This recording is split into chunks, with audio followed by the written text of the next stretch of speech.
Now we move into the sadhana. We've completed the initiations and the descriptions of those, as well as some comparisons with the traditional tantras. So we move into the sadhana, part 4, the methods of accomplishment.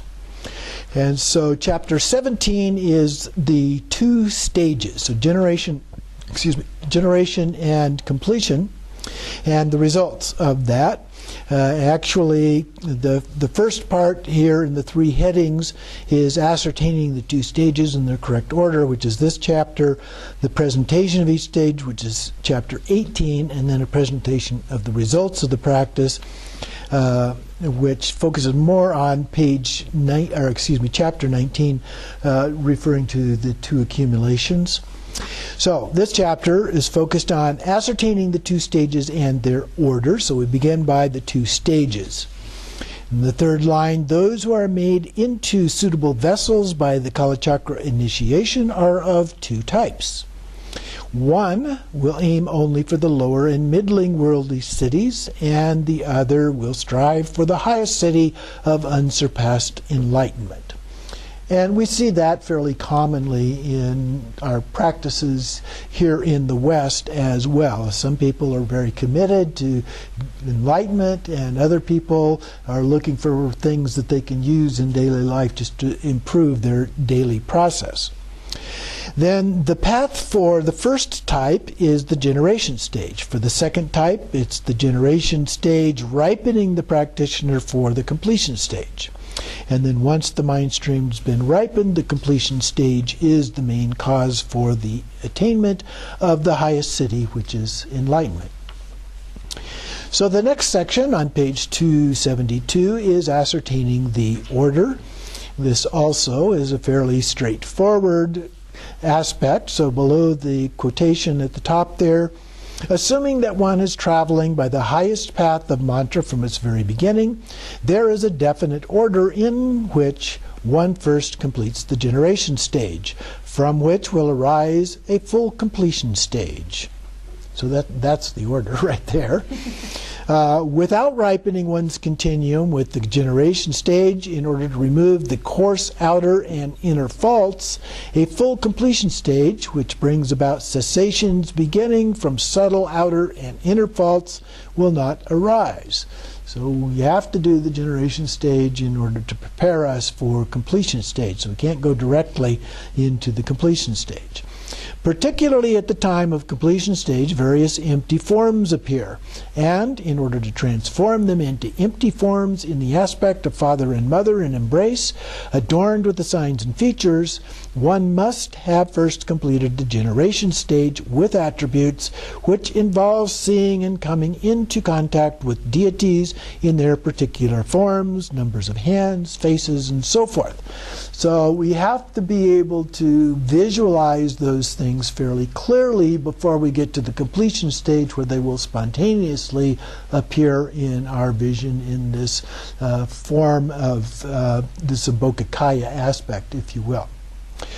It's a little bit like when we were studying in Dzogchen and the Togao practices, and even though it's not articulated in this way, generally speaking, I see it as having done the generation stage practices and done the visualizations, that when you, especially with the 5 Buddha families, when you get to the Togao sky-gazing practices and these appearances which come out of the indestructible drop at the heart through the eyes out into space, that if you haven't done those, you're less likely, I would say, to have those specific visualizations, or even if you had them, maybe understand what they actually are. So I think that's what they're describing here. I think this supports that same kind of a general principle here. Then on page 274, it also talks about the generation stage ripens the mind for the creation of the full completion stage. So just a summary, and then going on to 276, in the middle of that last page, a practitioner who has become a last existence 10th level bodhisattva by the path of sutra and then enters the Tantra does not need to travel through the generation stage before embarking on the completion stage. So that's an exception to this. But normally you would have to do that.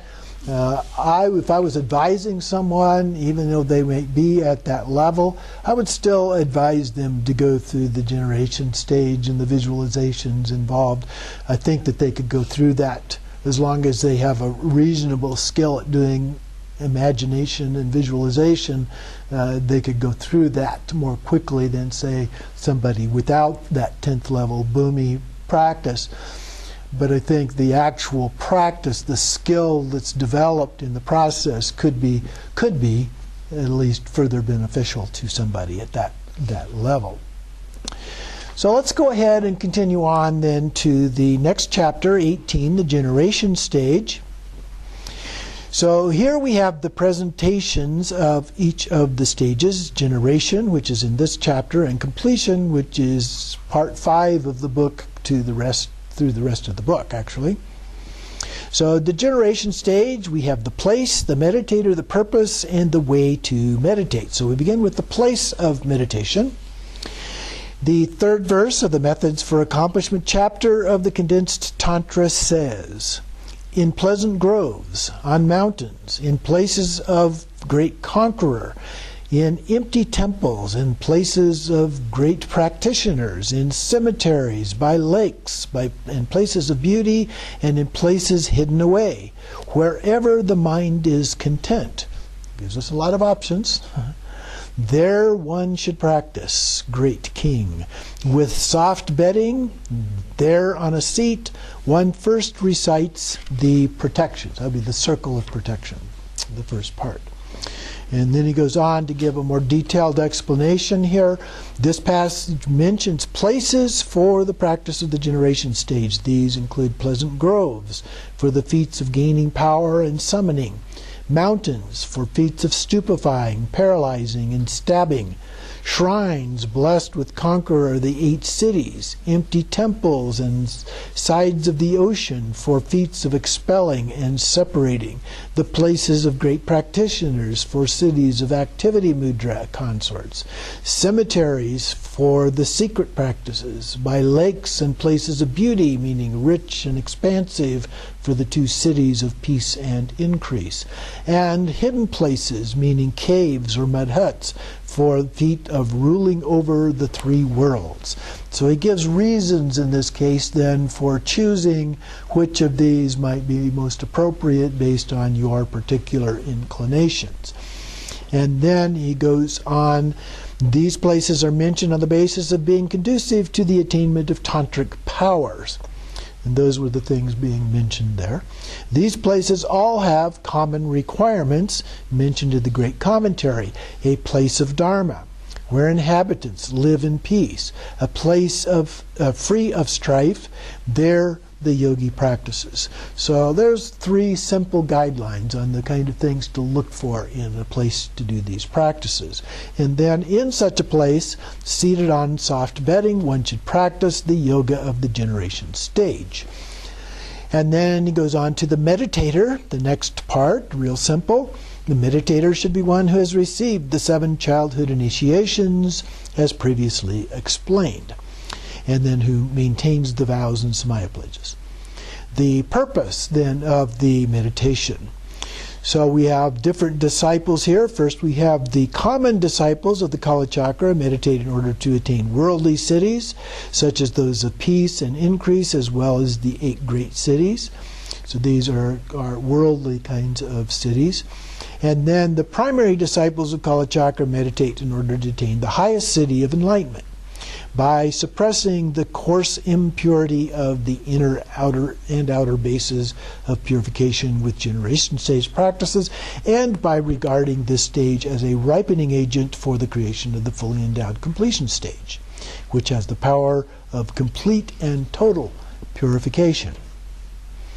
And I like to mention when it talks about purification in different places, because surprisingly enough, it's not mentioned often when it's talked about karma. When we talk about karma, we talk about karma as burning it off and accumulating it and so forth. But there are practices like Vajrasattva and like generation stage practices, and all of these help us burn off that karma. If it didn't, good luck in attaining enlightenment. We need something more than just building good karma and letting the bad karma burn off to attain enlightenment. And so there's a number of different practices because of the impermanence of karma. We can overcome karma and attain enlightenment. On page 279 then, the way to meditate. So one first recites the protection wheel, and then in the next paragraph, the main features of the mantra vehicle that distinguish it from the sutra vehicle are the practices of the 5 perfections. And so there are different formula for these 5 perfections. We're not talking about the first 5 of the 6 paramitas here. And so these 5 here in the paragraph are one's environment as a celestial palace, one's body as a form adorned with the signs and features of enlightenment, one's enjoyments as an undefiled bliss, one's entourage as Buddhas and Bodhisattvas, and one's deeds and actions performed by light rays emanating from one's body to bring all sentient beings to Buddhahood. Now, the more common ones, we talk about the perfect place, the perfect teaching, the perfect time, the perfect teacher, and the perfect student. So this is a different set in the Kalachakra than those other 5 perfections. And then skipping a couple more lines down, talks about the generation stage that becomes the ripening process for the creation of the completion stage is only found in highest Yoga Tantra. Next paragraph, this Tantra talks about the correlation of the inner, outer, and other. The main reason for this is that the inner and outer are the basis of purification, while the other is the purifier. So the basis for purification, and then you have the actual purifier. Skipping a couple of lines, one's mind stream is ripened, and by accomplishing and completing the meditations on the other in its aspect of the completion stage, every imprint that arises in the form of the impure appearances of the outer and inner is removed, and the yogi becomes the other or resultant Kalachakra. Next line furthermore, the more extensive a presentation of the deity yoga, the more fruitful will be the purification of the outer and inner, and the more fruitful will be the ripening for the creation of the completion stage. It is with this in mind that the deity yoga of the generation stage is the Tantra, this Tantra is so extensive. They're giving a rationalization for the extensiveness of the explanation that is provided in here, because it helps with that process of the purification, setting the stage for that purification process. Continuing on page 280 then, a generation stage simulates the process of birth and destruction within Samaya as follows. The primary disciples are those of the highest intelligence who are endowed with the 6 elements and possess a form for the attainment of enlightenment within one life by the practices of the generation stage and the 6-branch yoga of the completion stage. Skipping down about 4 lines, the generation stage is a meditation simulating the process of birth and destruction of such a human being. So what we're destroying is the old impure being, and we're replacing that then with a pure being that can then do the completion stages. And then in the next paragraph, the way of meditating upon the generation stage fits under 2 main headings: gathering the 2 kinds of accumulations, which correlates with the death process at the end of gathering merit. This is chapter 19. And then the yoga of the 4 branches, correlating with the after-death process of a new rebirth and taking a body, which is chapter 20. So let's move on to the accumulations here. As he said there, correlates with the death process. So we have the accumulation of merit and the accumulation of wisdom.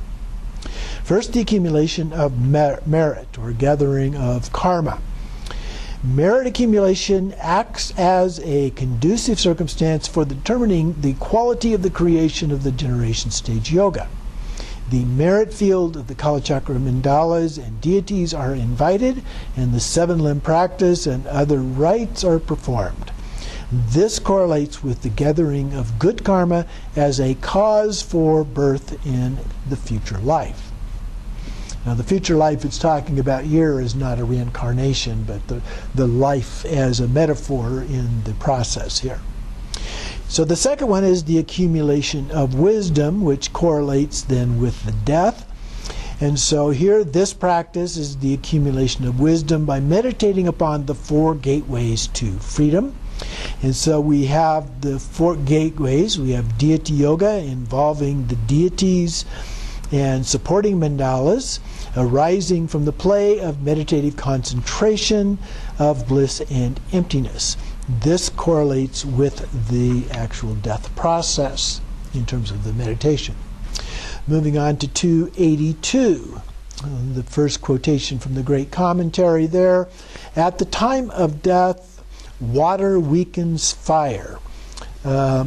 So then it goes through this dissolution process. Now, this dissolution process is a little bit different than we see in the other tantras. And so it continues that quotation there. So without fire, the earth loses its solidity, dissolves like salt to become liquid, the water element. The air dries up every drop of water and disappears into space. The mind is the fire at the end of darkness. The foundation consciousness is placed in the realm of space and empty of all objects. So then he explains that a little more here. The First, the water element of the body weakens the fire element. Then the water dissolves earth, air dries up water, air disappears. The mind is the fire at the end of darkness. That line refers to the end of the process of near attainment. When, and then we're very close to clear light at that point, when a clear light in its state of clear vacuity arises, and in which various aspected empty forms appear, which is similar to the bardo. Next paragraph, this explanation differs from Guhya Samaja on the order of dissolution and on the objects appearing within the death clear light. Such a difference must be attributed to a difference in the stages of the death process of the primary disciples of the Tantra. So it's putting the cause, the reason on the difference to a difference among disciples in terms of the Tantras. Kind of an alternative facts thing. Then we continue the meditations of the 4 gateways to freedoms. And so those are the approximation, the near accomplishment, the accomplishment, and the great accomplishment that we talked about a little bit earlier. You can go back in the introduction on page 9, and it gives a summary of those.